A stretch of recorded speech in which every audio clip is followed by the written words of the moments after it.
વિશે શીખવાનું છે. શું? સારી ટેવ એટલે કોને સારી ટેવ કહેવાય ખબર છે? આપણે બધાય ઘરે ચપ્પલ કાઢીએ ને, તો આપણે બધાય કેવા ચપ્પલનું સ્ટેન્ડ હોય એમાં બધા મૂકીએ ને, આડાવાળા ન મૂકીએ ને.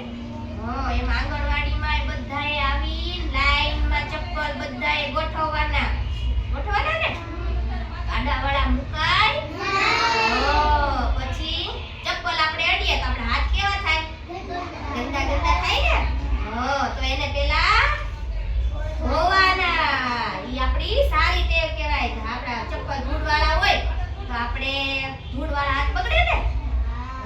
જેવા તેવા આપણે રસ્તા ઉપર ચાલતા હોય તો ચપ્પલ ગંદા થયા હોય તો આપણે નડીએ તો આપણા હાથ બગડે ને. તો બધાએ હાથ ધોવાના. પછી બીજી વસ્તુ અડવાની. પછી બીજી સારી ટેવમાં કઈ વસ્તુ કહેવાય ખબર છે? આપણે વેફર નાસ્તો ખાતા હોય તો એનું પેકેટ હોય શેમાં નાખવાનું? ડસ્ટબિનમાં નાખવાનું. જ્યાં ત્યાં ફેંકવાનું. જ્યાં ત્યાં ફેંકાય?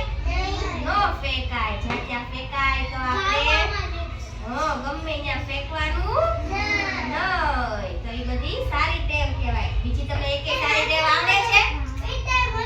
કઈ સારી ટેવમાં બીજી કઈ વસ્તુ આવે? ગમે ત્યાં થૂકવાનું નહીં. પછી કચરો ગમે ત્યાં નાખવાનો નહીં. ચપ્પલ આડાવાળા ઉતારવાના નહીં. બધાએ લાઈનમાં મૂકવાના. બરાબર? એ બધી સારી